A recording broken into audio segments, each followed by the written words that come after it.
आज हम पढ़ेंगे ऑक्सीडेशन रिएक्शन। ऑक्सीडेशन रिएक्शन को ही उपचयन अभिक्रिया कहते हैं। देखते हैं ऑक्सीकरण अभिक्रिया क्या होती है। इसमें ऑक्सीजन जुड़ता है और हाइड्रोजन ह्रास होता है अर्थात निकल जाता है। इसमें से इलेक्ट्रॉन निकलते हैं। देखिए एग्जाम्पल द्वारा देख सकते हैं हम कि Cu में ऑक्सीजन जुड़ रहा है, यानी कॉपर में ऑक्सीजन जुड़ रहा है, इसका मतलब ऑक्सीडेशन अभिक्रिया।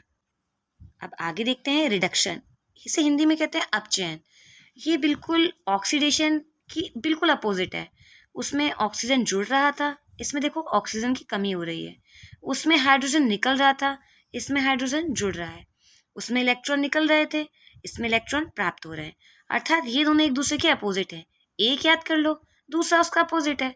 अब एग्जाम्पल देखो कि CuO यानी कॉपर ऑक्साइड में से ऑक्सीजन निकल रहा है। जब ऑक्सीजन निकल रहा है तो ये कौन सी अभिक्रिया हो गई? ये कौन सी अभिक्रिया हुई? Reduction reaction. ठीक है, यानी कि इसमें से ऑक्सीजन निकल गई। जिसमें ऑक्सीजन निकल जाए या हाइड्रोजन जुड़ जाए या इलेक्ट्रॉन्स ऐड हो जाएं, उनको क्या कहते हैं हम? अपचयन या रिडक्शन अभिक्रिया।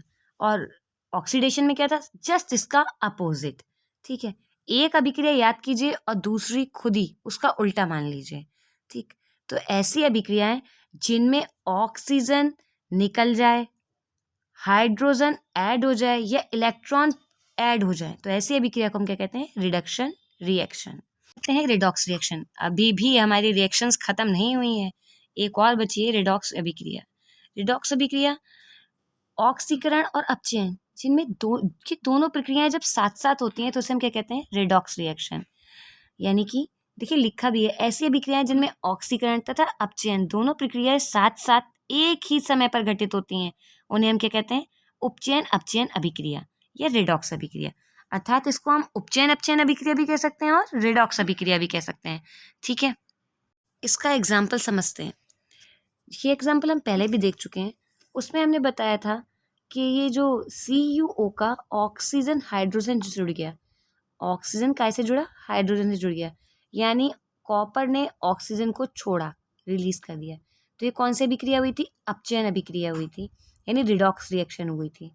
और यहीं पर देखिए H2 ने O को जोड़ लिया, यानी कि H2 और H2O में कौन सी अभिक्रिया हुई? ऑक्सीकरण अभिक्रिया। यहाँ समझिए कि CuO और Cu इन दोनों के बीच में हुआ रिडक्शन, और जबकि H2 और H2 के बीच में हुआ ऑक्सीकरण। यहाँ बात समझने वाली है, बच्चे समझते नहीं हैं और फिर उसके बाद में उन्हें ये सब कुछ बहुत अजीब सा लगने लगता है। ये बहुत आसान कॉन्सेप्ट है। ये कह रहे हैं, समीकरण ध्यान से देखिए, यहाँ पर दो चीज़ें एक साथ हो रही हैं, ऑक्सीकरण और अपचयन। ये CuO में जब ऑक्सीजन इधर जाने के बाद में देखिए छोड़ दिया उसने, ऑक्सीजन अपने पास से हटा लिया, तो CuO और Cu के बीच में क्या हुआ? रिडक्शन। यही अभिक्रिया, इसी अभिक्रिया में H2 ने O के साथ में सहयोग कर लिया। जब इसने H2 ने O के साथ में सहयोग कर लिया तो यही अभिक्रिया क्या कहलाई? ऑक्सीकरण अभिक्रिया। ठीक है, जिसे कहते हैं इंग्लिश में ऑक्सीडेशन रिएक्शन। देखते हैं ऑक्सीकरण अपचयन के बाद में अब हम समझेंगे ऑक्सीकारक तथा अपचायक। चलिए देखते ऑक्सीकारक। वह पदार्थ जो किसी रासायनिक अभिक्रिया में इलेक्ट्रॉन ग्रहण करता है उसे ऑक्सीकारक कहते हैं। जैसे पहले भी हो चुका है, ये इससे संबंधित हम पीछे पढ़ चुके हैं, ऑक्सीडेशन रिएक्शन और ऑक्सीडेशन और रिडक्शन रिएक्शन। देखिए इसमें रिडक्शन में हमने पढ़ा था ये इलेक्ट्रॉन ग्रहण भी करता है, यानी प्राप्त करता है, तो इसका मतलब ऑक्सीकारक एजेंट को ही हम रिडक्शन कहते हैं। ठीक है, ये अब देखते हैं आगे। इसमें ये लिखा ना I-Cl2 2Cl-I2, ये क्या है? I- क्या है? यानी कि आयोडीन है। ये आयोडीन में एक इलेक्ट्रॉन ग्रहण कर लिया। जब ग्रहण करते हैं ना, इसका मतलब ऋणी, हमने किसी से ले लिया तो ऋण। और Cl2 आराम से, इसने कुछ ना दिया ना लिया, तो अभी Cl2 ऐसे ही है। फिर देखिए क्या हुआ? 2Cl-, इसका मतलब अब इसने इलेक्ट्रॉन ग्रहण कर लिए और I2 अब आज़ाद हो गया। ठीक, तो यहाँ पर यही दिखा रहे हैं कि I माइनस का, यानी इसने ग्रहण करा। Cl2 मुक्त था, उदासीन था, ऐसे ही था। अब यहाँ पर रिएक्शन के बाद देखिए इसने क्या करा, एक माइनस, यानी कि इसने और इलेक्ट्रॉन एक ले लिया। -1 है, इसका मतलब एक इलेक्ट्रॉन ले लिए। -2 होते तो 2 इलेक्ट्रॉन ले लेते। वैसे भी हैलोजेंस एक ही इलेक्ट्रॉन लेते हैं, क्योंकि लास्ट संयोजी कोश में एक इलेक्ट्रॉन वेकेंट रह जाता है, खाली रह जाता है।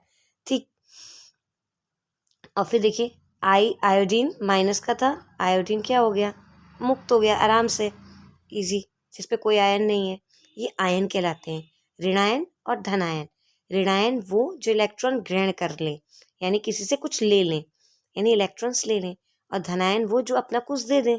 वैसे भी देख समझ सकते हैं कि जो गरीब है वो ऋणी, ऋणी यानी ऋण निशान, नेगेटिव निशान, और जो धनी है वो देगा, यानी कि प्लस का निशान। ठीक, तो ऐसे हम समझ सकते हैं कि कौन इलेक्ट्रॉन देता है और कौन इलेक्ट्रॉन, कौन से आयन इलेक्ट्रॉन लेते हैं। अब ऐसे हम समझ सकते हैं कि क्लोरीन ने इलेक्ट्रॉन ग्रहण कर लिए, तो ये क्या हो गई, एक ऑक्सीकारक अभिक्रिया। अब इस तरीके से हम अपचायक यानी रिड्यूसिंग एजेंट समझेंगे। उसमें इलेक्ट्रॉन ग्रहण कर रहा था, जस्ट अपोजिट इसमें इलेक्ट्रॉन त्याग रहा है। अब ये आयरन देखिए, आयरन पर 3 चार्ज है, वो भी प्लस के, इसका मतलब आयरन ने 3 इलेक्ट्रॉन दान दिए हैं, मतलब इस पर 3 प्लस के चार्जेस हैं, जिसमें फिर इसमें 2 माइनस 2I माइनस।